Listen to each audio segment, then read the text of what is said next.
Et les 3 minutes entrepreneuriales aujourd'hui, le titre, c'est moi le meilleur.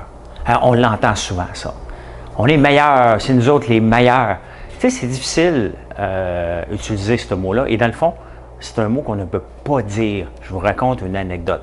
Mais avant, moi ici, c'est moi le meilleur. C'est moi le meilleur chez moi parce que quand je nage ici, on s'entend là, je suis tout seul là-dedans. J'ai une seule personne à me comparer, c'est moi. Ça veut, regarde, hein, on me dit tout le temps de mettre un élément cute, donc le ballon est toujours là. Sans blague, il est toujours là, même quand je nage tous les jours, j'ai mes poids, mon petit gym, je suis le meilleur. J'ai personne avec qui me comparer, c'est facile.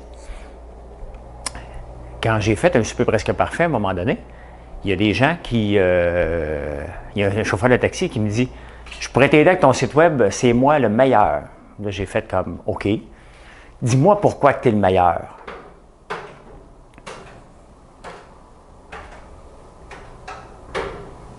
C'était un peu ça sa réponse. Il me dit « Écoute, c'est moi le meilleur parce que j'ai fait des études pour la recherche ergonomique et parce que j'ai une plus grande éducation. Donc, c'est moi qui est le meilleur là-dedans. Les autres n'ont pas cette éducation-là. » Et ça m'avait fait sourire. J'avais même écrit un chapitre là-dessus dans un de mes livres, L'entrepreneuriat, c'est difficile. Et c'est ça ce qui me faisait rire, c'est que, tu sais, être meilleur, faut qu'on se compare. Et il faut que ce soit qualificatif. Donc, ça veut dire que si, admettons, quand je courais des 10 km, mon meilleur temps, 34 minutes 52, je le connais, mon temps. Okay? Et je savais que je n'étais pas meilleur que mon frère. Mon frère le courait en 28 minutes 51. Donc, voilà, il est meilleur que moi, c'est facile. Mais si on parle comme ça, ben, qui est le meilleur? Je peux dire hey, « je suis meilleur que toi ». Non, ça ne marche pas comme ça. Puis en affaires, il ne faut pas le dire, ce mot-là. Il faut être capable de se comparer. Et se comparer en affaires, c'est beaucoup, beaucoup d'éléments. Donc, moi, j'aime pas dire meilleur. Je pourrais dire que mon popcorn est le meilleur, mais c'est vous autres qui allez le dire et le décider. Je peux vous dire qu'il est différent, mais est-ce qu'il est meilleur? Je ne sais pas. Je pense que oui. Mais quand j'ai fait une compétition à un moment donné avec mon associé Georges, en 2012, on a fait The World Fittest CEO. Et quand je me suis entraîné ici, même Georges, il savait que j'étais un bon coureur, que j'étais un bon nageur.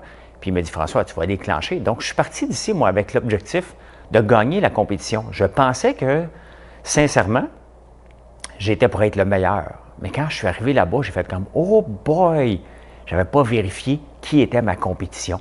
Et c'est ça qui est toujours important, vérifier toujours notre compétition. Quand on dit qu'on est meilleur, on peut dire « Je vais t'amener 10 % de plus de revenus que telle autre place. Et voici comment je vais m'y prendre. » On doit être capable de le dire pourquoi on est meilleur. Parce qu'on a une nouvelle technique, on a une meilleure technique. Il faut être capable de le mentionner. Ne dites jamais à vos clients « c'est moi le meilleur ». Ça ne marche pas comme ça et c'est gratuit. Et c'est souvent pour dénigrer quelqu'un d'autre, une autre entreprise. C'est pas comme ça que ça fonctionne dans le monde des affaires. C'est mal vu par nos clients. Donc, on ne peut pas dire qu'on est le meilleur. Si on dit qu'on est le meilleur, il faut être capable de le qualifier.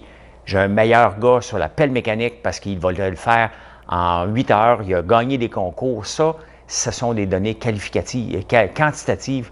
Mais lorsque c'est seulement qualitatif, je suis meilleur parce que je suis meilleur, ça n'apporte rien au moulin et normalement, c'est mal vu. Donc, vous êtes le meilleur? Prouve-le sur papier.